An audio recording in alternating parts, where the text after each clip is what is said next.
Mesdames et messieurs de la presse, bonsoir.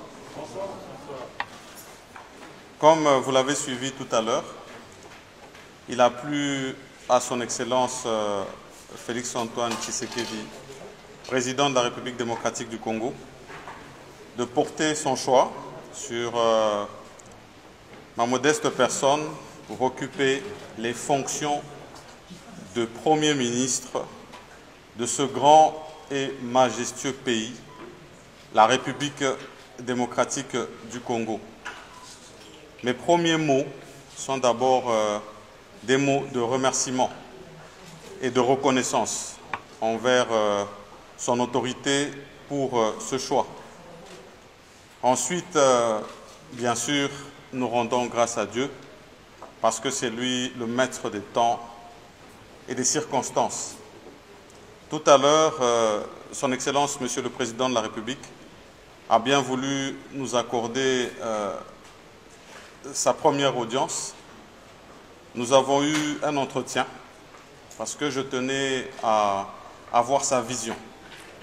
Vision qui s'inscrit dans l'union de la nation.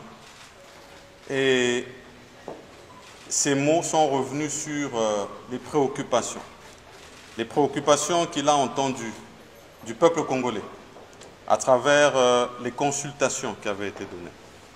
Ces préoccupations du peuple congolais concernaient principalement la sécurité. Et comme vous le savez, ça va être un des domaines prioritaires, particulièrement à l'est de la République démocratique du Congo et dans le Katanga. Ensuite, comme vous le savez, à côté des questions sécuritaires, nous avons des questions sociales, des questions de développement, des questions de justice pour tous, d'accès à l'enseignement. On est revenu sur la question de la gratuité, comme vous pouvez bien vous l'imaginer, de la question de la santé et l'accessibilité à des soins décents pour tous. Et quand vous regardez toutes ces questions, elles demandent à ce que l'État puisse se doter des moyens de sa politique. Les moyens de sa politique passent par ses recettes, des recettes qu'il va falloir accroître. Et pour cela, ça va demander que nous puissions appliquer avec le gouvernement qui va être formé des pratiques de bonne gouvernance à outrance, de rigueur, de lutte contre les antivaleurs et contre la fraude en général. Nous avons pris l'engagement de répondre à l'appel du chef de l'État dans ces secteurs et nous allons nous mettre au travail dès à présent. Ensuite, comme vous pouvez aussi vous l'imaginer, nous avons parlé des réformes parce que le pays en a besoin dans plusieurs secteurs. Ces réformes, nous allons les mener, que ce soit dans le secteur fiscal, que ce soit au niveau de la loi électorale, parce qu'il faut penser aussi à cela, que ce soit au niveau de la digitalisation du pays.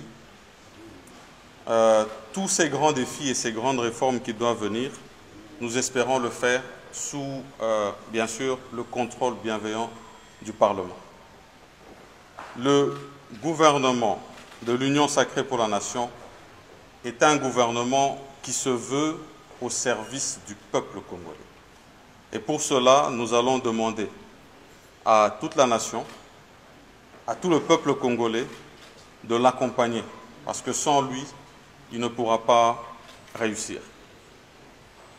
Nous avons passé un peu plus d'une heure, si pas 1h30, avec le chef tout à l'heure. Et donc, je ne saurais pas résumer tout ce que nous nous sommes dit. Nous allons avoir bientôt un rendez-vous au Parlement où nous devrons donner le programme du gouvernement qui sera beaucoup plus complet, où nous allons à ce moment-là vraiment déployer tout ce qui sera l'action de notre gouvernement. Donc je tenais d'abord à faire ce résumé succinct en rappelant bien sûr que tout cela va se faire dans un contexte où nous vivons la pandémie de Covid-19 et où nous allons rappeler à tous que c'est important que nous puissions respecter les mesures barrières et que nous devons lutter contre un seul homme, contre cette pandémie. Merci.